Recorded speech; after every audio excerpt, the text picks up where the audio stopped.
Dear student, आप सभी का एक बार फिर से स्वागत है हमारे इस प्लेटफॉर्म पे। क्या नाम है? केमड्रोमेडा।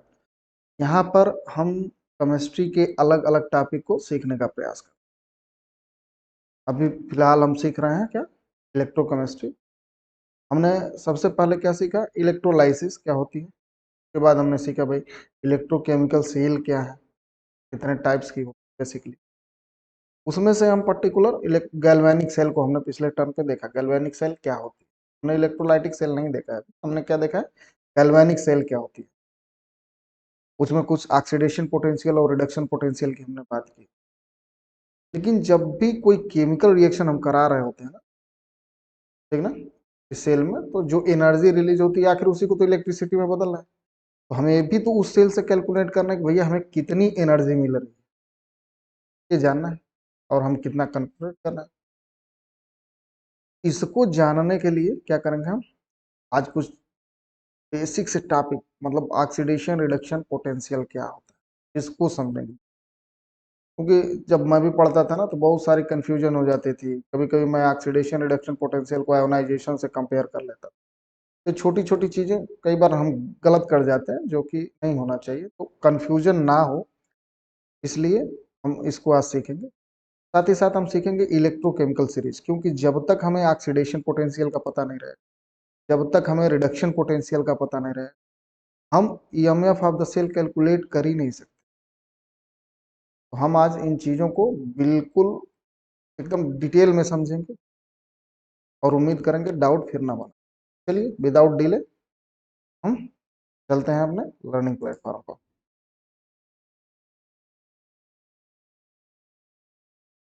चलिए तो जैसा कि हमने आपसे कहा,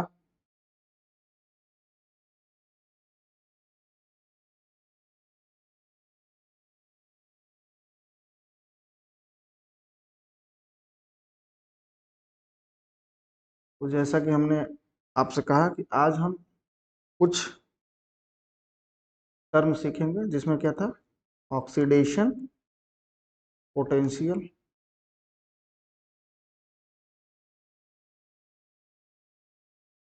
दूसरा टर्म क्या था? Reduction potential.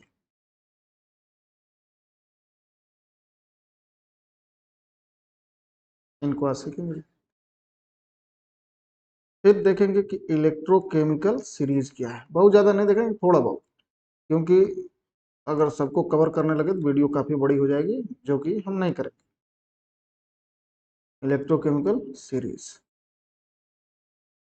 क्या होती है इसको जानना। तो चलिए सबसे पहले तो जान लें ऑक्सीडेशन पोटेंशियल क्या होता है। तो जैसे ही एक टर्म आता है ना, या ऑक्सीडेशन पोटेंशियल आता कहाँ से ये समझिए। जब भी हम बात कर रहे होते हैं किसकी? इलेक्ट्रोड पोटेंशियल की। तो उसी पोटेंशियल के तो दो पार्ट करते हैं। इलेक्ट्रोड पोटेंशियल क्या है? जो एनर्जी हमें मिल रही होती है किसी इलेक्ट्रोड पे रिएक्शन होने से।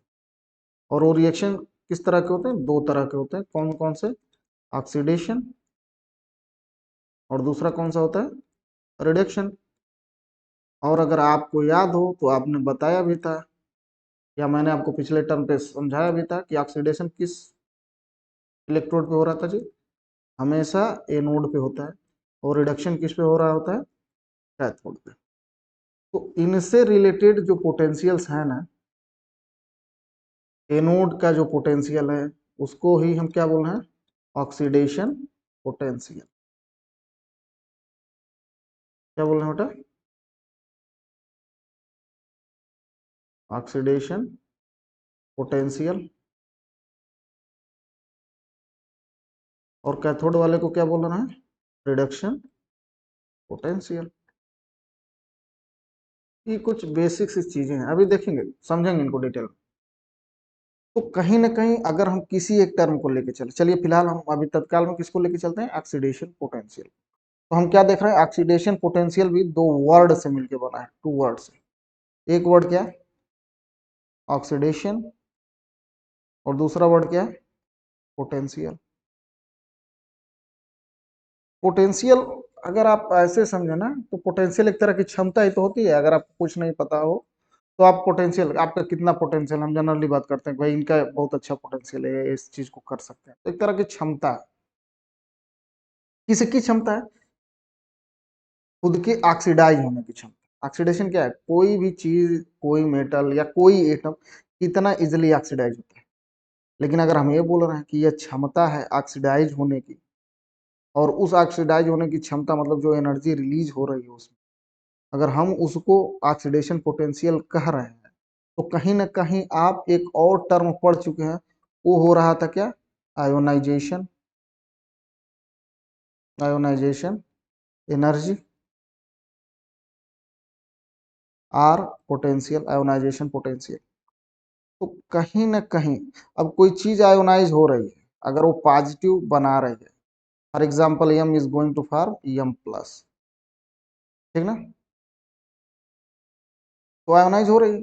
अब इस समय अगर वो एनर्जी रिलीज कर रही है या एनर्जी ले रही है, वो देखेंगे अब, कब एनर्जी लेगी और कब एनर्जी देगी वो देखेंगे।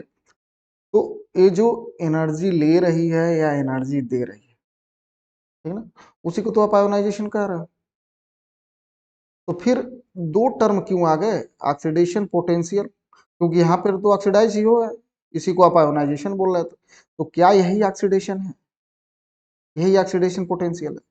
तो नहीं। जब भी आपसे पूछा जाए कि ऑक्सीडेशन पोटेंशियल और आयोनाइजेशन पोटेंशियल में बेसिक डिफरेंस क्या है, तो हमेशा एक चीज याद रखें, दोनों को एक करके देखेंगे तो हमेशा आप गलती करेंगे। और आप कई बार क्या होता है ना, हम जब हम लोग भी पढ़ रहे थे तो कई बार क्या करते थे, आयोनाइजेशन एनर्जी का चार्ट तो हमें पता रहता था कि भैया चलिए एल्कली के बदले बात कर रहा है, तो ऊपर से नीचे जा रहे हैं, तो आयोनाइजेशन एनर्जी क्या होती है? चीजें बड़ी इजिली आयोनाइज होती है।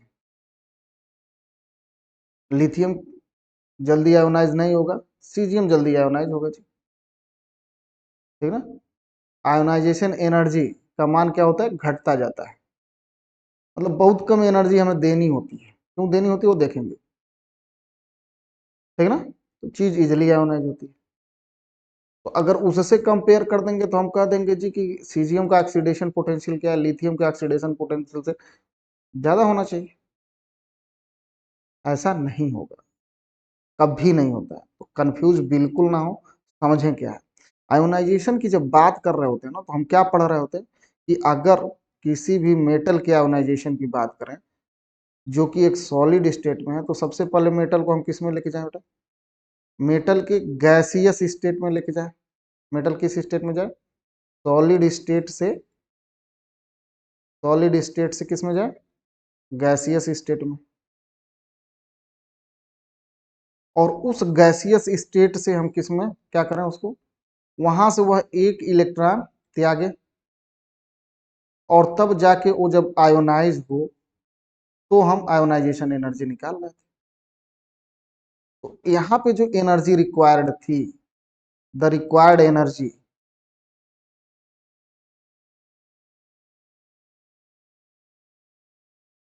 इज नोन एज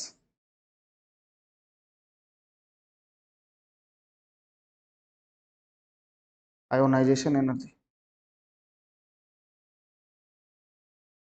एकदम कंफ्यूज नहीं होगा, साथ साथ चलते।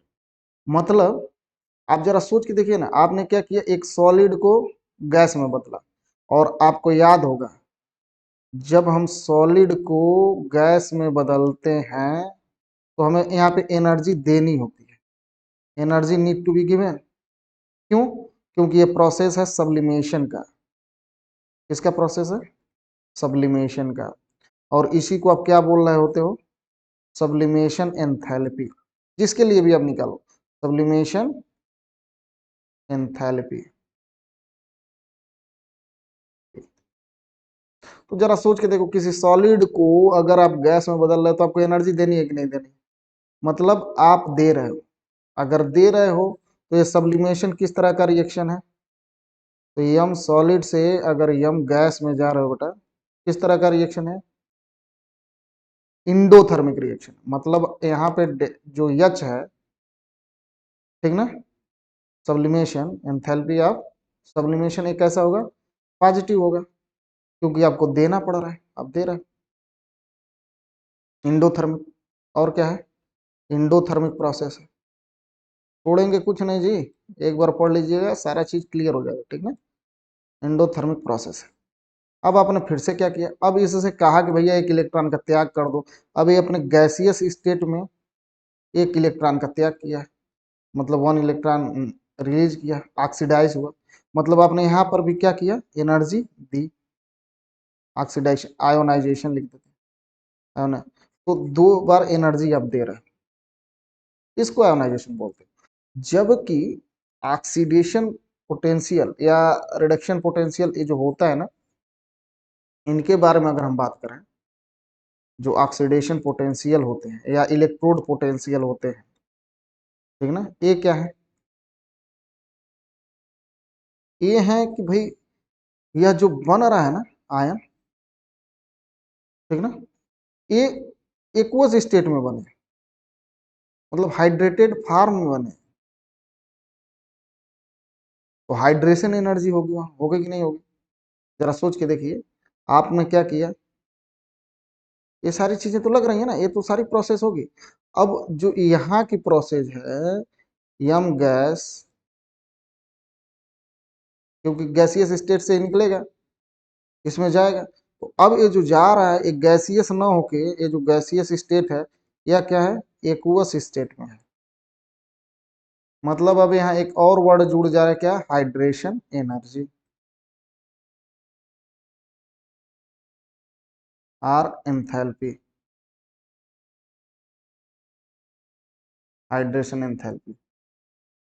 क्योंकि आपने पढ़ रखा है कि आप कर क्या रहे हो, आप किसके लिए निकाल रहे होते, आप एक बीकर लिए होते हो, इसके अंदर एक इलेक्ट्रोड लेते हो, उसी का एक सॉल्यूशन लेते हो कि नहीं लेते हो।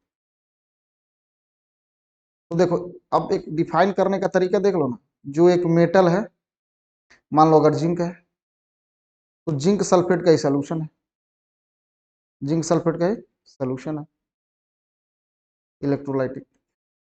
और अब कह रहे हो कि जिंक जब इस सॉल्यूशन में जाएगा, तो इसके जाने से जो एनर्जी हमको मिल रही है उसको, अच्छा जिंक जब यहाँ से राड से सॉल्यूशन में जाएगा तो किस फॉर्म में जा रहा है, जिंक जाके क्या बना रहा है, जिंक 2+ फॉर्म में जा रहा है, और एक्वस हो जा रहा है, एक्वस मीडियम में जा रहा है। तो जिंक के आयोनाइज होने का जो फॉर्म है ना, वो हाइड्रेटेड मीडिया में जो हो रहा है, और उसकी वजह से जो एनर्जी रिलीज हो रही है ना, आप उसको कहीं ना कहीं बोल रहे हो ऑक्सीडेशन पोटेंशियल, आयोनाइजेशन को नहीं बोल रहे हो। तो अगर आप किसी पोटेंशियल को जानना ही चाह रहे हो, तो जरा 1 मिनट थोड़ा सा और डिटेल ले ही लेते हैं, अभी देखेंगे, कुछ डाटा लेंगे बेसिकली और लेके समझेंगे, तो आप उनको पढ़ो। तो एक तरह से आप देख सकते हैं कि कोई भी पोटेंशियल, एक इलेक्ट्रोड का पोटेंशियल किस पे निर्भर करेगा, किन किन चीजों पे, किसी भी इलेक्ट्रोड का पोटेंशियल किस पे निर्भर करेगा, अगर आप इतनी चीजों को समझ रहे हो तो किन चीजों पे निर्भर करेगा वो, basically dependent on, basically depends on 3 things. कौन कौन सी चीजें हैं, किन 3 चीजों पर निर्भर करेगा, वो 3 चीजें हैं, पहली आयोनाइजेशन एनर्जी, अच्छा आयोनाइजेशन से पहले सब्लिमेशन भैया बनाएंगे ना, नहीं तो गड़बड़ हो जाएगा। चलिए, तो सबसे पहला क्या है, सब्लिमेशन एनर्जी। छोटे से टॉपिक होते हैं लेकिन उसमें बहुत सारे फैक्ट होते हैं। सब्लिमेशन एनर्जी पर डिपेंड करेगा। दूसरा क्या, आयोनाइज हो रहा है तो आयोनाइजेशन एनर्जी पे होगा। और तीसरा क्या होगा, सोच के देखिए, तीसरा पार्ट होगा हाइड्रेशन एंथैल्पी। अभी समझ लेंगे इसको।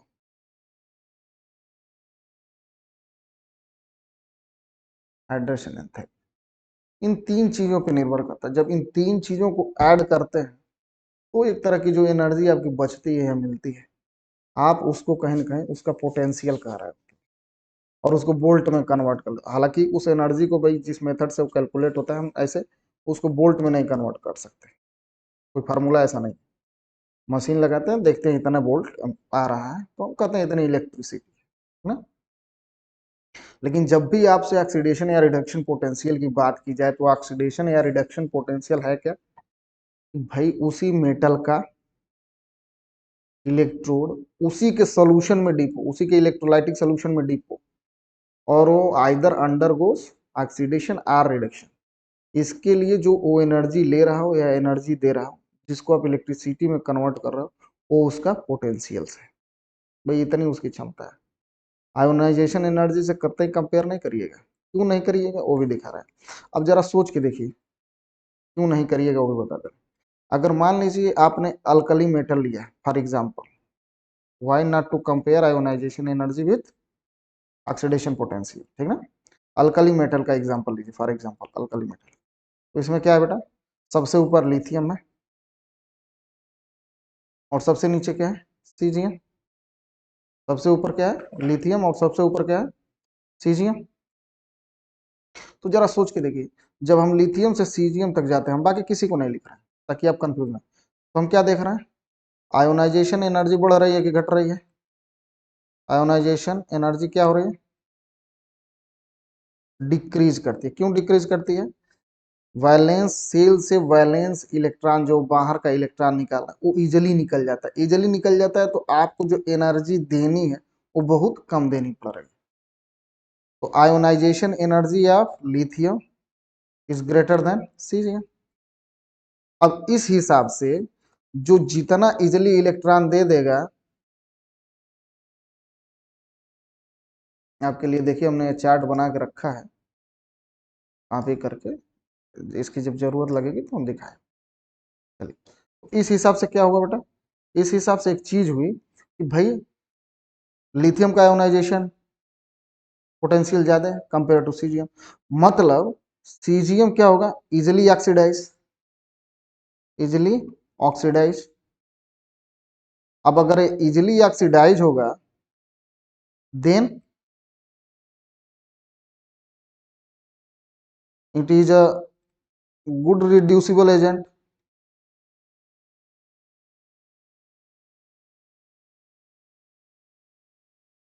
देन लिथियम, देन लिथियम, ये तो निष्कर्ष इससे निकला। लेकिन ये जो निष्कर्ष निकल रहा है क्या है, गलत है।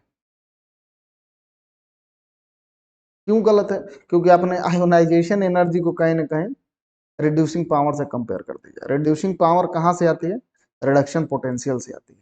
और वो क्या हम देखते हैं कि लिथियम का रिडक्शन पोटेंशियल सबसे ज्यादा होता है, सीजियम से ज्यादा होता है। The reduction potential of caesium is,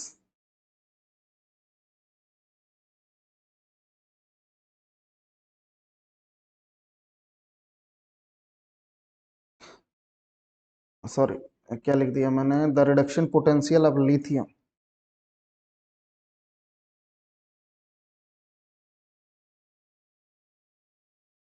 क्या बताता है हमें, tells that, the reduction potential of lithium tells that, क्या बताता है, lithium is the best reducing agent।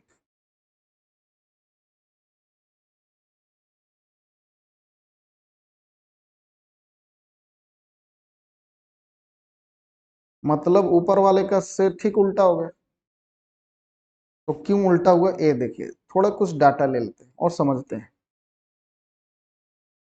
सबसे पहला चीज क्या लेते हैं ना,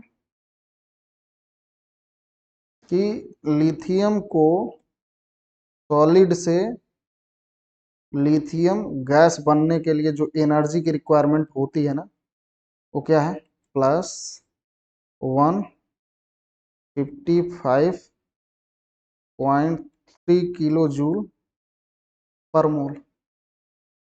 इतने एनर्जी दे देंगे तो सब्लाइम हो जाएगा। Whereas caesium, two caesium gas required 78 kilo joule per mole. इतनी की आवश्यकता है। दूसरा क्या देख रहे हैं हम, अब गैस में पहुंचा तो अब यहाँ से आयोनाइज होगा ना लिथियम गैस, मतलब Li प्लस में पहुंचेगा, यह भी किस में पहुंचेगा, सीजियम गैस। तो अब आयोनाइजेशन एनर्जी जो होती है इसकी होती है 519.0 किलो जूल पर मोल। यह भी आप दे ही रहे हो। सीजियम का क्या होगा, इससे कम होता है, इजिली ऑक्सीडाइज होता है, किलो जूल पर मोल। देखिए दोनों कम है, बहुत कम की रिक्वायरमेंट है। लेकिन अब हाइड्रेशन एनर्जी जो है ना वो खेल कर देती है। लिथियम चूंकि छोटा है तो इजिली हाइड्रेटेड होता है। इजिली हाइड्रेटेड होता है मतलब a lot of amount energy release होती है। और वो जो एनर्जी रिलीज होती है मतलब एक्सोथर्मिक है, वो कितना रिलीज होती है? 520.0 किलो जूल पर मोल के लगभग एनर्जी रिलीज होती है। जबकि सीजियम के केस में 265 किलो जूल पर मोल एनर्जी रिलीज होती है। तो जरा अब ऐड ऑन करके देखिए, इसको भी देखिए और इसको भी देखिए। तो यहाँ पे हमें क्या मिल रहा है बेटा? 0.334 143.4 प्लस किलो जूल पर मोल। अच्छा, यहाँ पे कितना मिल रहा है? देखें, 14, 14 में से 5 जा 9, 7 7 14,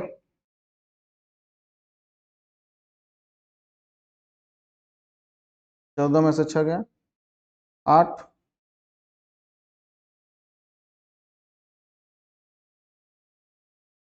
यहीं पे जोड़ देते हैं ना इसको। देखिए 14 को 4 हासिल 1, 7 7 14 15 5 हासिल 1, 3 1 4 माइनस 265।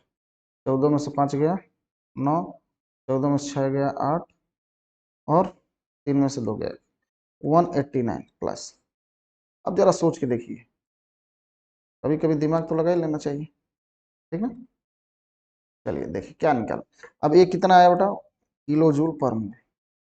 अब जरा सोचिए, यह प्लस सिंबल किसको इंडिकेट कर रहा है? Amount of energy required. Required मतलब इतनी एनर्जी की रिक्वायरमेंट है। इसके केस में क्या है? 140 प्लस यहाँ भी है। अब इन दोनों में देखिए, तो यहां से लगभग यहां तक जाने में और इनको हाइड्रेटेड होने में, मतलब लिथियम प्लस आयन को एक्वस में जाने में और सीजियम प्लस आयन को एक्वस स्टेट में जाने में क्या लग रहा है? Lithium required less amount of energy, नहीं लग रहा है? हाइड्रेशन एनर्जी ने सारी की सारी चीजें कंपनसेट कर दी कि नहीं कर दी?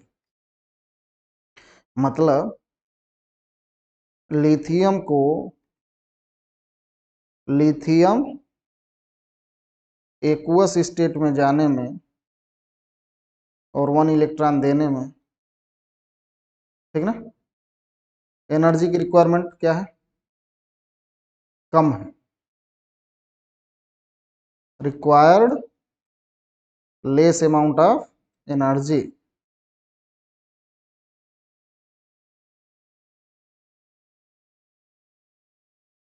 Energy then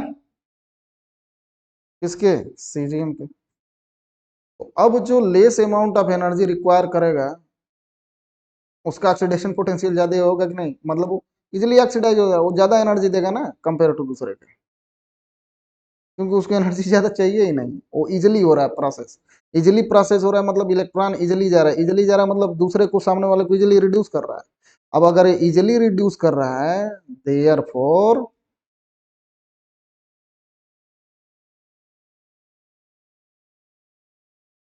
lithium becomes good reducing agent। Agent समझ में आया? तो कतई जो हम अक्सर करते आ रहे थे, हम भी करते थे, ऐसा नहीं। धीरे धीरे जब आप पढ़ेंगे, चीजों को समझेंगे तो समझ आगे बढ़ती है। तो कभी किसी भी टर्म को अगर लाया गया है ना, तो जस्ट ऐसे नहीं लगे, हर एक टर्म का एक महत्व है। आपसे जब भी कोई रिडक्शन पोटेंशियल या ऑक्सीडेशन पोटेंशियल की बात करें तो आप हमेशा ध्यान दीजिए कि ऑक्सीडेशन रिडक्शन पोटेंशियल क्या है? हाइड्रेटेड फॉर्म के लिए होता है कि भाई वो मेटल एटम किसमें जा रहा है? अपने हाइड्रेटेड फॉर्म में जा रहा है और वहां पे जाके आयन बना रहा है। जबकि आयोनाइजेशन एनर्जी क्या है? किसी चीज के आइसोलेट होने में और गैसियस स्टेट में जाके वहां से एक इलेक्ट्रॉन देने की जो एनर्जी रिक्वायर्ड है वो आयोनाइजेशन, उसको इससे कैसे कंपेयर कर सकते हैं, ठीक है ना। तो इस आधार पे होता क्या है कि लिथियम अच्छा रिड्यूसिंग एजेंट हो जाता है। तो अब अगर हम इसको थोड़ा सा देख लें कैसे सीरीज में एडजस्ट है, तो देखिए आपके लिए यहाँ पे एक टेबल रखा हुआ है। तो अब देखिए इस टेबल में हम क्या देख रहे हैं, इस टेबल के अंतर क्या देख रहे हैं, लिथियम की जो बेटा रिड्यूसिंग पावर है ना, देखिए रिडक्शन पोटेंशियल यहाँ पे दिया हो -3.0। अब ऐसा कुछ नहीं है, जरा सोच के देखिए, आपके लिए लिख दे रहे हैं, कई बार बच्चे कंफ्यूज हो जाता है कि सर यहाँ तो निगेटिव लिखा है, तो कुछ नहीं, आपने हमने इसको पढ़ा कि लिथियम कहाँ से गया बेटा, लिथियम प्लस में गया एक्वस में, 1 इलेक्ट्रॉन का त्याग कर दिया, इसको हमने ऑक्सीडेशन बोला। आपको कौन सा दिया है, इधर वाला दिया है, ऐसे दिया है, Li plus plus 1 electron aqueous, और इसको क्या बना दिया है, Li सॉलिड, फिर से सॉलिड में तब्दील कर रहा है, और इसके लिए आपको वैल्यू दी है 3.04 वोल्ट, इसलिए मैंने कन्वर्ट नहीं किया, ठीक ना, 3.04 वोल्ट। अब जरा सोचिए कि ऊपर वाले प्रोसेस का रिवर्स है कि नहीं है, the lower process is just reverse of the upper one, तो कुछ नहीं, इसी का साइन आप चेंज कर देंगे, तो इसकी वैल्यू कितनी आ जाएगी, आप भी रिवर्स कर दें 3.04। देखिए हाईएस्ट पॉजिटिव वैल्यू है इसका रिडक्शन पोटेंशियल, ऑक्सीडेशन पोटेंशियल, मतलब अगर किसी की वैल्यू बहुत ज्यादा हाई पॉजिटिव वैल्यू आ रही है, मतलब वो सबसे बढ़िया क्या होगा, रिड्यूसिंग एजेंट होगा। ऑक्सीडाइज मतलब क्या, इजिली ऑक्सीडाइज होगा। एक पॉइंट नोट डाउन करिए, बच्चों को अक्सर कंफ्यूजन होती है, कंफ्यूजन नहीं रखेंगे। ऑक्सीडेशन पोटेंशियल अगर हाई है, ऑक्सीडेशन पोटेंशियल हाई है, इसका क्या मतलब, दैट मेटल, दैट एटम लिखते हैं, मेटल छोड़िए, that atom undergoes, that atom undergoes और that atom will easily oxidise, यही तो होगा, easily oxidise. Easily oxidise means क्या होगा, loses electron very fast, electrons very fast, very fast. अब इलेक्ट्रॉन लूज बहुत फास्ट करेगा तो the other atom will capture it fast,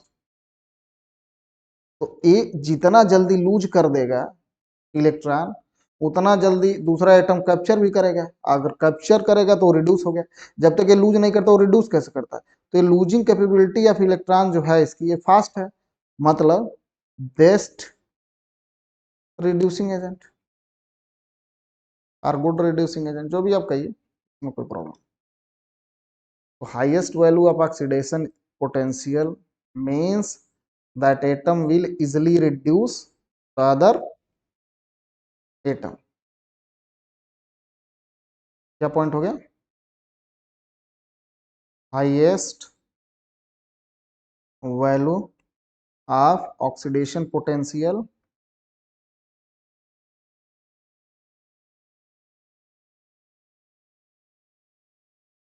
means that atom reduce, that atom will reduce,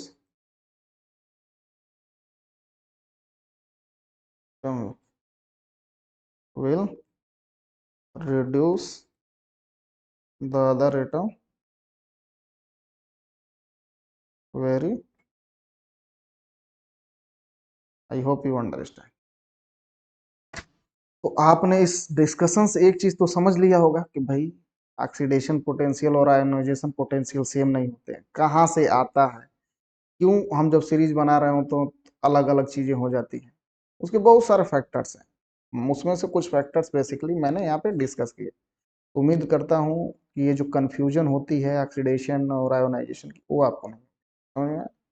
अब चलिए थोड़ा सा छोटा सा जो पॉइंट बचा था उसको देख ही लेते हैं। जरा देखिए लिथियम का रिडक्शन पोटेंशियल बेटा क्या है, निगेटिव है, ठीक है ना। अगर इसको पॉजिटिव कर दें, अगर इसको ऑक्सीडेशन में लिख दें, तो इसका क्या मतलब होगा कि लिथियम का ऑक्सीडेशन पोटेंशियल हाई है, मतलब अगर लिथियम किसी के साथ आ जाए ना, तो उसको क्या करेगा, ऑक्सीडाइज कर देगा। तो देखिए क्या लिखा है, ये क्या है, वीकर ऑक्सीडाइजिंग एजेंट है, ठीक ना। कहने का मतलब क्या है, लिथियम का ऑक्सीडेशन पोटेंशियल ज्यादा है, मतलब क्या है, लिथियम इजिली ऑक्सीडाइज होगा, इजिली ऑक्सीडाइज होगा तो दूसरे को बहुत जल्दी रिड्यूस करेगा, तो जल्दी रिड्यूस करेगा, तो यहाँ पर देखिए तो क्या लिखा है, strong reducing agent, stronger reducing agent क्या है, स्ट्रॉन्गर रिड्यूसिंग एजेंट। फिर से सीरीज आपको समझाएंगे, आप तो बस ये जानिए वो वैल्यू वाइज कैसे देख लेते, ठीक। अब एक दूसरा मेटल एटम है वहीं पे सोडियम, ठीक है ना, उसका क्या दिया है, -2.71। इससे अगर इन दोनों का जब एल्कली पे चलिए ना, तो निगेटिव पॉइंट को देख के कई बार कंफ्यूजन हो जाता है, ऐसे समझिए इसको थोड़ा सा। लिथियम का क्या देखा हमने, रिडक्शन पोटेंशियल, लिथियम का रिडक्शन पोटेंशियल हमने देखा, लिथियम प्लस एक्वस इलेक्ट्रॉन बना लिथियम -3.04 वोल्ट, और वहीं पे हम सोडियम का क्या देख रहे हैं, 2.71 वोल्ट। सोडियम का क्या है बेटा, plus aqueous electron sodium solid solid -2.71 volt. अब देखिए, या तो निगेटिव डिजिट को समझने की कोशिश करिए, या आसान क्या है, इनको फट से हम रिडक्शन न पढ़ के ऑक्सीडेशन पढ़ा, लिथियम का ऑक्सीडेशन क्या, +3.04, मतलब हम कह सकते हैं ऑक्सीडेशन पोटेंशियल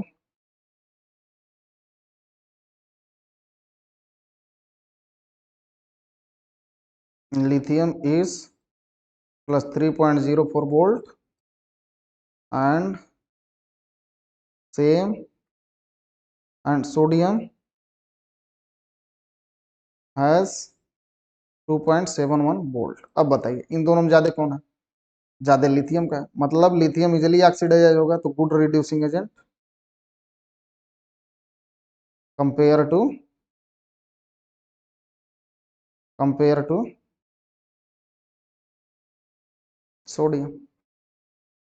कहने का मतलब इस टेबल से हम ये समझने का प्रयास कर रहे हैं कि पोटेंशियल की वैल्यू देख लें अगर, और हम ये देख लें कि बाकी के कौन कौन से एटम एक दूसरे के साथ आ रहे हैं और उनकी ऑक्सीडेशन पोटेंशियल का मान हमें पता हो, तो हम बता सकते हैं कि इन दोनों के प्रेजेंस में कौन किसको ऑक्सीडाइज करेगा। आज के लिए इतना ही, उम्मीद है कि आप इस चीज़ को समझ पाए होंगे। अगर फिर भी कोई चीज़ आपको नहीं समझ में आती है या कहीं पे ये लग रहा हो कि कुछ छूट गई हैं चीज़ें और आप उसको और डिटेल में समझना चाहते हैं, तो please let me know, share करिए, सब्सक्राइब करिए, अपनों के बीच बढ़ाइए, सीखने का प्रयास करिए, ठीक ना, छोड़ेंगे कुछ नहीं, इसी उम्मीद के साथ इलेक्ट्रोकेमिस्ट्री सीख के ही छोड़ेंगे। आप सभी का बहुत बहुत धन्यवाद आज के लिए।